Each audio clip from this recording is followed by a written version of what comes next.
Lá no Evangelho de João, capítulo 6, narra a multiplicação dos pães e dos peixes. Fala quando Jesus pegou 5 pães e 2 peixes para alimentar uma multidão de mais de 5.000 homens. Quando fala 5.000 homens, lá não contava nem mulheres nem crianças.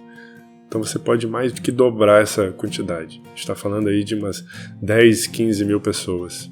Interessante que eles ficaram tão empolgados, tão felizes ao ponto de querer proclamar Jesus rei.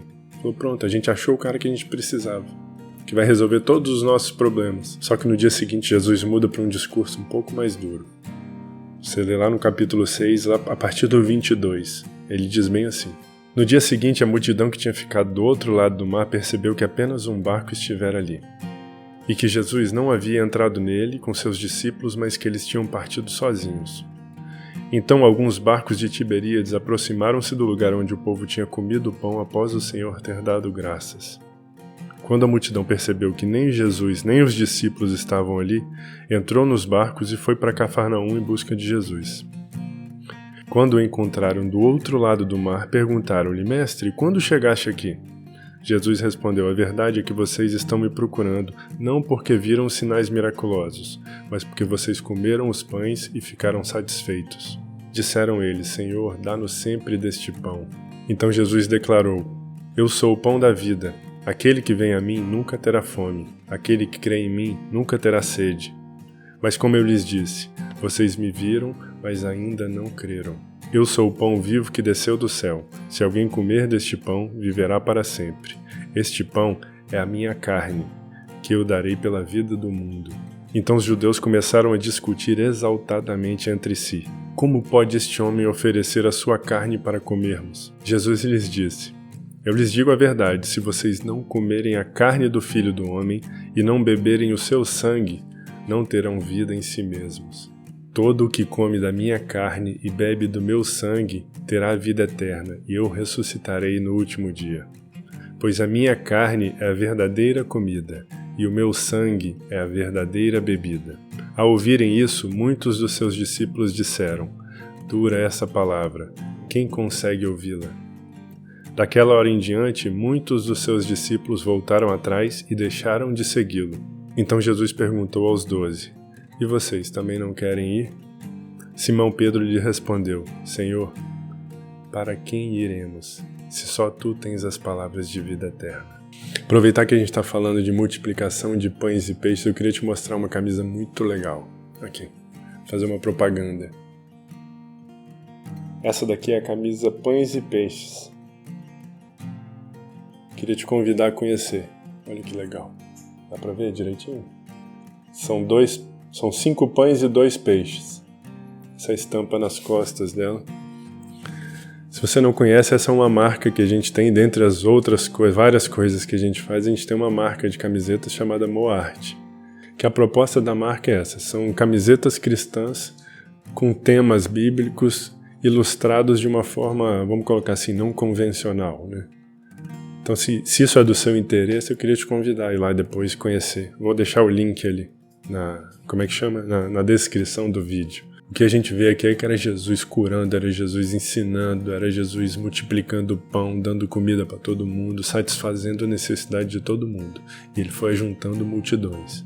A multidão foi crescendo, a multidão ia atrás dele, ao ponto de querer proclamar ele rei. Porque o povo achou que tinha encontrado o cara que resolveu o problema deles. É o cara que resolvia os problemas de saúde, curava todo mundo, era o cara que dava alimento, matava a fome de todo mundo, era um cara que ensinava, era um cara eloquente, era um cara que ajuntava multidões, era o rei perfeito. Estava tudo indo muito bem até Jesus mudar o discurso. Ele fala: se você não come da minha carne, você não tem parte comigo. Se você não bebe do meu sangue, você não tem parte comigo. Ao ponto dos discípulos ouvirem isso e falar: cara, dura essa palavra, hein? Quem poderá ouvi-la? E o que acontece em seguida é impressionante. Ele fala que muitos dos discípulos dele, ouvindo essa palavra, deixaram de segui-lo. Tem 2 coisas aí. Ele não fala que eram os espectadores que estavam em volta, não eram os curiosos, não eram os admiradores de Jesus. Falam que eram os seus discípulos. E outra coisa é que eles não falam que eram alguns, não falam que eram poucos, não falam que eram um ou outro, falam que eram muitos. Ou seja, muitos dos seus discípulos escolheram deixar de seguir a ele naquele momento, por causa daquelas palavras. Depois disso, depois desse monte de gente debandar, fala que Jesus se vira para os 12, os mais próximos, os que estavam com ele o tempo todo. Você pensa que ele vai dizer: não se vá, não me abandones, por favor, pois sem vocês vou ficar doido. Ou se não, pense em mim, lute por mim, liga para mim, não liga para eles. Nada disso. Jesus se vira para ele e fala: e vocês? Não querem ir também? Olha que dura essa palavra. É quase ele dizendo: se for por falta de adeus, tchau, vão também. E cara, o desfecho para mim é perfeito. Pedro, sendo Pedro, toma a palavra e fala por todo mundo. Ele olha no olho de Jesus e fala: mestre, para quem nós iremos, se só tu tens as palavras de vida eterna? Eu tenho aqui comigo uma Bíblia, tá aqui, ó. Bem velhinha, a capa dela nem aparece mais. Eu ganhei ela de aniversário em 2007, um mês depois de eu me converter, da minha decisão de seguir a Cristo, daqueles que viriam a ser o meu sogro e a minha sogra. E tem uma dedicatória nela que diz o seguinte: para Moacir, um presente singular, as palavras de vida eterna. Tem 16 anos que eu ganhei ela. E há 16 anos isso tem sido uma verdade. Essas aqui têm sido as palavras de vida eterna. E eu me sinto muitas vezes igual esses discípulos. Algumas palavras que Jesus me deu ao longo dessa caminhada foram palavras duras. Tem umas que eu olho para ele e falo: Jesus, dura essa palavra, hein? Difícil de ouvir. Mas eu viro para ele e falo: Senhor, para quem eu irei? Se só tu tens as palavras de vida eterna.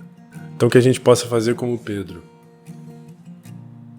Quando a situação estiver difícil, quando as palavras forem duras, quando estiver difícil de suportar, que a gente se volte para o Senhor e fale: Senhor, a situação está difícil, as palavras são duras, mas eu não vou para lugar nenhum. Eu não arredo o pé daqui, porque só o Senhor tem as palavras de vida eterna. E eu vou seguir com o Senhor. Você vê que quando o pão está sendo multiplicado, quando tem milagre sendo feito à torta e à direita, quando as suas necessidades estão sendo atendidas, é muito gostoso seguir Jesus. É uma palavra muito boa de ouvir. E é uma verdade, não é mentira, não é um falso ensinamento. Mas o que Jesus está mostrando aqui é que ele não é só aquele que conforta, que o objetivo dele não é suprir as suas necessidades, é mostrar o reino. Eu vou te falar uma coisa aqui que você talvez não vai gostar de ouvir, mas que entender isso vai te fazer viver melhor. Jesus não tem compromisso nenhum com a realização dos seus sonhos. Aqueles sonhos que você criou para si, ele não tem compromisso nenhum com isso. Muito pelo contrário. Deus quer que você tenha compromisso com Ele, para que Ele possa trabalhar na sua vida ao ponto dos seus sonhos serem os sonhos dEle. Aí você pode ter certeza, você vai ver todos eles serem realizados. Mesmo Jesus que conforta é o Jesus que confronta. O que Ele está dizendo é o seguinte: se você não está junto comigo, se você não compartilha do meu sacrifício, você não tem parte comigo. Você é apenas mais um que vem atrás das minhas bênçãos. Você está mais interessado naquilo que eu posso te oferecer do que quem eu sou. Você é o que busca as bênçãos de Deus, mas não o Deus da bênção. Aqui ele mostra a diferença daquele que quer seguir a Jesus e daquele que está ali só para que ele resolva um ou outro problema da vida dele. E quando Jesus se vira para os discípulos e pergunta: e vocês, não vão não? Pedro responde: para quem nós iremos, se só tu tens as palavras de vida eterna? Quando muito, na verdade, se fala em onde, né? Onde você quer chegar, qual nível você quer alcançar, qual patamar você quer atingir, qual posição você quer galgar. Fala-se em onde, mas também fala-se em o quê? O que você quer conquistar?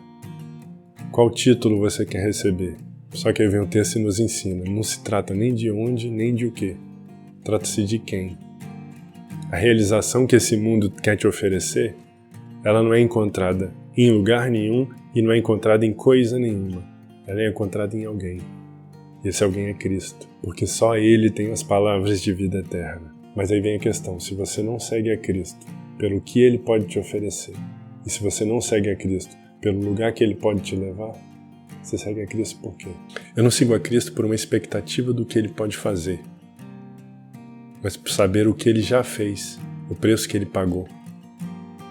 Eu não sigo a Cristo por uma expectativa de lugares que Ele pode me levar, mas porque eu sei de onde Ele me tirou e porque eu sei onde eu vou viver com Ele eternamente na glória. Porque eu estou bem certo de que nem a morte nem a vida, nem anjos nem demônios, nem o presente nem o futuro, nem qualquer outro poder, nem altura, nem profundidade, nem qualquer outra criatura poderá me separar do amor de Deus que está em Cristo Jesus, nosso Senhor. Deus abençoe seu dia.